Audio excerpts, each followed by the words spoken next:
Gulat na gulat si Ben sa sinabi ni James at napatanong ano at paano. Sumagot naman si James nang hindi niya din alam, at huwag sabihin ang kanyang binalita kahit na kanino dahil isa itong top secret. Dagdag pa ni James na ang libing ni Withrow ay kanselado at ang mga nangyayari ay komplikado. Magkakaroon ng briefing bukas para sa kaso at doon niya na lamang ipapaliwanag ang buong detalye, at nag-request si James kay Ben na imbestigahan ang ilang pangyayaring naganap sa SS Opera. Nagtanong si Ben na ayon ba ang barkong penanggalingan ng insidente. Naiintindihan niya daw at kung ano ang kailangan niyang imbestigahan. Sumagot naman si James na hindi naman ito mahirap at ipapadala niya ang impormasyon gamit ang email. Ayon kay Ben ay siya na ang bahala sa mga bagay na iyon. Nagpasalamat si James at sinabing magkita na lamang sila sa DC. Habang sa isip naman ni Ben at James ay napakawalang hiya ng taong gumawa ng ganun sa namayapang katawan ni Withrow. Nalipat naman ang tagpo kay Jury ng mapabugtong hininga ito. Habang sinasabi sa kanyang isipan na isa itong problema, at kung saan na ito nagpunta. Naalala ni Jury ang sinabi sa kanya ng kanyang ate na mag-check ng email, at mag-email din ito sa kanya kung may di inaasahan na pangyayari. Nagsabi din ito na hindi din siya makakabalik agad-agad dahil hindi nakakagawa ng progress ang kanyang mga katrabaho nang wala ang isang henyong tulad niya, at sinisigurado nitong magpapadala siya ng panggastos buwan-buwan. At nagpayo kay Jury na huwag mag-aaksaya ng pera, at kung may oras ito ay maghanap ito ng mapapasukan na trabaho. Habang sinasabi ni Jury sa kanyang isipan na masyado niyang binaliwala ang payo ng kanyang fake genius sister. Wala na siyang pera kahit hindi niya naman ito ginagastos basta-basta, at sinabing dahil ba ito sa pagkain ni Kang. Hay buhay ayon kay Jury. Sa isip-isip ni Jury habang nag-aalala na hindi ito nagre-reply sa kanyang mga emails. Ate, wala naman nangyari sa'yo, di ba?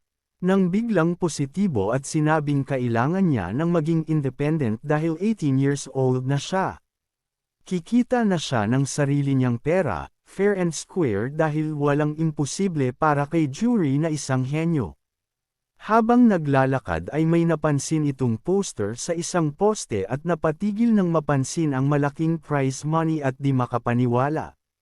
Dali-dali nitong kinuha ang kanyang telepono at tinawagan si Kang.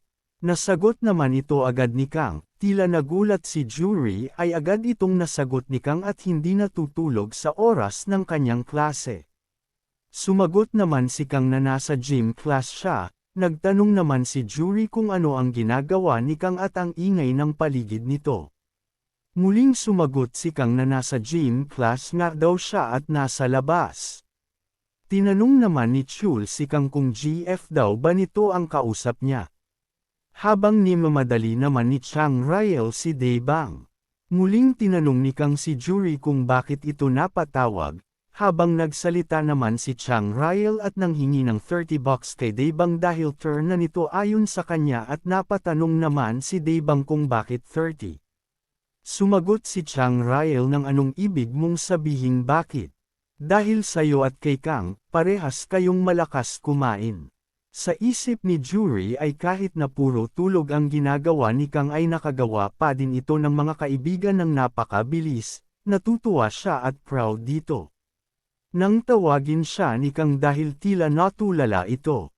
Muli naman nagpaliwanag si Jury at sinabing kanselado muna ang pinanggako niyang dadalhin si Kang sa fried chicken place, at kailangan muna nila itong aiurong.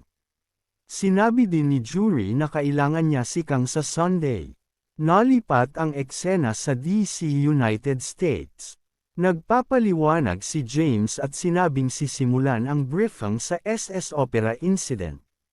Matapos ang isang araw, bumilang ng 150 ang nawawala, namatay at injury at dahil nasa isolated ocean.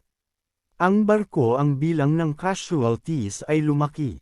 At sa insidente na iyon, ang damage ay kumalat sa Inhumans Activity Radius. At ang Inhumans ay hindi masyadong nakagalaw sa upper deck ng barko, dahil doon ay naiwasan ang malaking casualties. Dahil ito sa effort ng UDT at ng ISSTF. Salamat sa malaking laban na naganap sa deck, ang atensyon ng Inhumans ay nakafocus sa upper floors. Na nagbigay ng oras para sa mga pasahero palayo sa nangyayaring laban na nagpababa ng casualties. Halos lahat sa kanila ay namatay sa laban, pero ang mga sakripisyo nila ay hindi na balewala.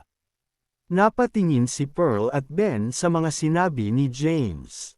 Ayon pa kay James, susunod ang mga Inhumans. Ang pinakamalaking pagkakamali sa insidente ay ang pagkabigla ng dalawang Inhumans. Ayon kay Miss Pearl nang biglang magsalita si Pearl at sinabing siya na ang magsasalita. Ayon kay Pearl ang una niyang nakatapat nang siya ay dumating ay isang spider-type na Inhuman at naglalabas pa ito ng spiderweb sa abdomen nito. At susugod sa iyo na mayroong 8 knife-like tentacles, at nang makita niya ang naputol na ulo ni Withrow nakakasiguro siya na ayon ang tumapos sa buhay Withrow.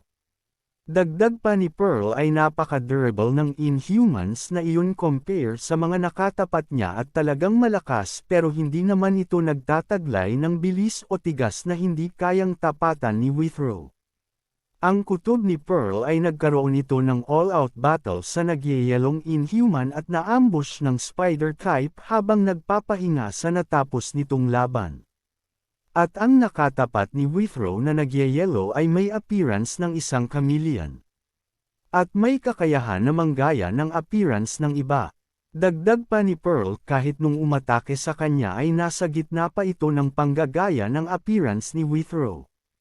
Posible din na may ginaya itong appearance ng ambushin nito si Withrow ayon kay Pearl.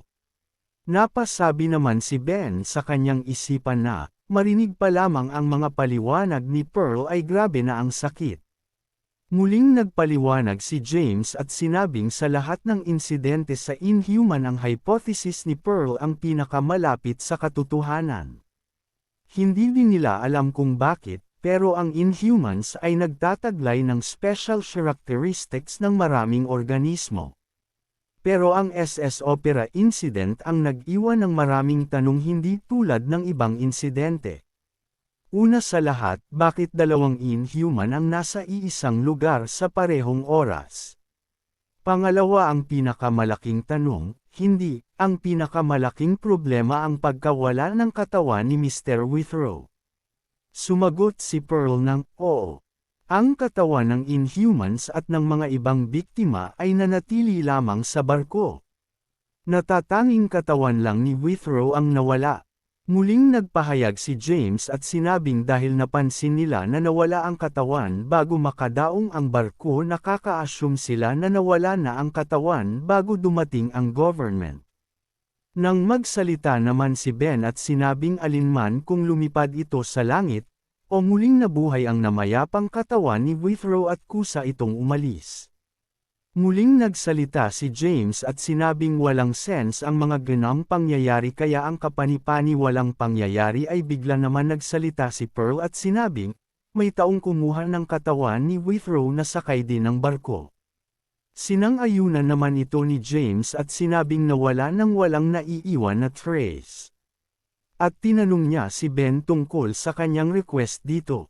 Sumagot naman si Ben na nakausap niya na ang Royal Utopia Cruise Line. Pinaliwanag ni Ben na mayroon CCTV system sa monitoring room at nakarecord ang pangyayari sa buong barko. Nag-request na din siya ng data recovery sa lahat ng CCTV recording. Kailangan lamang ng linggo para sa data recovery at ibabahagi sa kanila ang recording kapag nakahanda na ito. Sabi pa ni Ben na nakakasigurado siyang mayroon clue kapag napanood nila ang footage kung nasaan ang katawan ni Withrow bago ito mawala pati na din ang mga nangyayari sa paligid nito. At siguradong makikita nila ang taong kumuha sa katawan ni Withrow. Nalipat naman ang eksena sa isang monitor ng computer at pinag-uusapan ang Alley Cup Arm Wrestling Tournament. Ang grupo ng Gondo Gang. Napasabi naman ang isang miyembro nito ng "Look at the prize money." Nagsalita si Taek at sinabing napaka-annoying nito. Napatanong naman ang kaibigan nito at sinabing, anong problema? Sumagot si Taek at sinabing ayaw niya sa mga lame tournaments. Pero ang prize money ay masyadong malaki para palampasin, at sinabing tawagin ang kanilang leader na si Gondo. Oras na para tawagin ang buong Gondo Gang. Sumapit ang araw ng Linggo, ang araw ng arm wrestling, at kinakamusta ng host ang mga manunood. Nagsimula na ang first round ng tournament. Ayon sa host ay welcome sa Ali Cup Arm Wrestling Tournament dito sa LC Auxiliary Stadium. At mayroon silang 3 beses na bilang ng mga kalahok sa huling tournament last year. Mayroon silang simple at napakabilis ng preliminary round. At ang final 16 na makakapasok sa hellish preliminaries ay maglalaban ng randomly sa mapipili ng mga judges para sa final leg ng tournament, 1 million para sa third place. 2 million naman para sa second place. At para sa first place ang magwawagi ay mag-uuwi ng 5 million won at ang symbol ng champion ang Legend Trophy. Habang napasabi naman si jury ng, napakadami ng tao, medyo kinakabahan ako, kung aabot ba kami sa oras. Habang sa isip naman ni Kang ay masakit ang kanya tiyan, dahil ba ito sa anxiety? Tila naalala naman ni jury ang pagsesenay nila ni Kang nung huling gabi. Ayon kay jury ay naiintindihan mo diba? Napaka-importante ng arm wrestling tournament katulad ng pagpunta ni Ketchupman sa Korea. Dagdag pa ni jury ay hindi mo araw-araw makikita si Ketchupman, tama? Sumagot naman si Kang ng, oo naman, sa totoo lang wala talaga akong pakialam sa arm wrestling tournament. Sabi naman ni jury ay, mali ka dyan, huwag ganyan ang mindset mo, mas importante ang tournament. Ang tournament ay magsisimula ng 9 AM. Ang preliminaries ay gaganapin buong umaga. Sa oras na matapos ang prelim, knockout stage naman ang susunod. Dahil 16 na seed bracket, siguradong magtatagal ito ng mga 3 oras. Sa oras na manalo tayo kukuhain na natin ang prize money at sasakay ng bus na papuntang Incheon Airport ng 5 o'clock. Handa ng welcome si Ketchupman. Ayon naman kay Kang, makakakuha ba tayo ng autograph? Ayon naman kay jury, ang mga taong handa ay palaging nagwawagi. Ketchupman uniform. Ipapakita natin kung gaano tayo sumuporta kay Ketchupman. Pinakita ni jury ang ketchup t-shirt at sinabing mas malaki ang chance nating mapansin nito. Ayon naman kay Kang, genius. Ayon kay jury ay, perfect ang mga plano natin. Nang tawagin naman ng host, ang number 82 na si Kang. At tinanong siya ni jury, anong number mo? Sumagot si Kang ng 82. Ayon kay jury, ikaw na yon. Huwag ka nang tumayo dyan. Itaas mo ang ulo mo, habang sinipa ito sa kanyang likuran. Ayon pa sa isip ni jury, kinakabahan talaga ako sa mga kilos ni Kang. At muling tinawag ni jury si Kang. Napalingon si Kang, sabi ni jury ay, naaalala mo ang mga pinagpraktisan natin, di ba? Huwag kang masyadong kakabahan. Kontrolin mo yung lakas mo. At huwag mong basta-basta tatalunan ng mabilis ang iyong kalaban. Naalala ni Kang ang kanilang pinagpraktisan. Ayon kay jury ay, masyado pa rin malakas ang puwersa. Masyado pa rin malakas. Isihan mo lang. Ayon naman kay Kang, sabi mo ay mag-practice lang tayo. Bakit sinusubukan mong manalo? Dagdag pa ni jury, umakting ka na para ka bang nahihirapan. Huwag mong ipapahalata na isa kang superhuman. Sa isip-isip naman ni Kang, parang napakahirap. Sana matapos na agad. Nang magsalita ang makakatapat ni Kang, at sinabing ano ito, naiintindihan kong open weight ito. Pero bakit? Binigyan nila ako ng isang batang katapat. Gusto ba nilang makasakit ako ng bata? Hindi ako magpapakita ng kahit na anong awa. Nakatitig lamang si Kang sa mga sinabi nito. Ayon pa sa kalaban ni Kang, at least hindi ka maliit. At tignan mo yung wrist mo. Nang banggitin ng host ang number 82 versus number 117. Nang pag-ayusin na sila ng referee at sinabing huwag mong itaas ang inyong elbow. At sinabing number 117, atras mo ang iyong shoulder ng kaunti. Sa isip ni Kang, kinakabahan siya. Kontrolin ang kanyang lakas. Sa isip naman ng kalaban ni Kang, anong klaseng grip strength ito? Itong loko-loko na. Ito, nagbago na ang isip ko.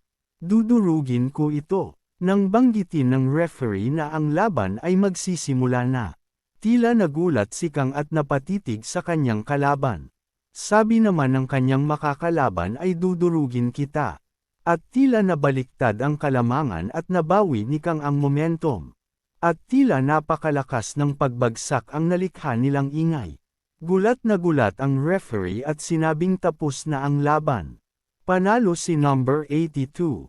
Habang nagulat naman ang ibang mga kalahok na kung ano ba ang nangyari at saan nanggaling ang ingay na yon. Tinawag ni jury si Kang at sinabing napakahusay. Hindi nila inaasahan na napakahina ng kanilang katapat. Siguro meron itong injury. Good job. Farrell, lumapit ka dito. Ayon kay jury, nang makalapit na siya kay Kang ay sinermonan niya ito, ano ginagawa mo? Akala ko mayroon ng earthquake. Talaga bang gusto mong ipakita ang tunay mong pagkatao sa kanila? Ayon naman kay Kang, napakahirap at hindi naman sa ganon. Muntikan na siyang matalo kaya hindi niya na-control ang lakas niya. Napakahirap kung hindi mo lang alam, sabi ni Kang kay jury. Pinakita naman ang susunod na kalaban ni Kang at sinabing ikinagagalak niya itong makilala. Ang kanyang pangalan ay Mo Tess at nung nakaraang taon ay isa siyang runner-up. Kilala siya bilang Merciful Tiger. Ayon pa dito ay huwag ito masyadong malulungkot kapag natalo ito sa kanya. At pagbutihan lamang nito at maaabot din nito ang itaas. At ang mga nagsisikap ay mga nagwawagi. Naiintindihan mo, dagdag pa nito. At tila tinapos ni Kang nang napakabilis ang kanilang laban. At muling nagalit si jury dahil hindi na naman natuto si Kang. Nang muling ipakita ang panibagong makakalaban ni Kang at nagsabi ng ayaw kitang saktan. Pero gagawin ko ang best ko para ipakita ang respeto sa nagaganap nilang laban. Sana ay maging magkaibigan pa din tayo pagkatapos nito. At tila parehas ang sinapit ng nakalaban ni Kang sa mga nauna niyang nakatapat. Sa isip-isip ng host ay napakadami ng na-injury sa tournament na ito. At tila nagtataka na ito sa nangyayari.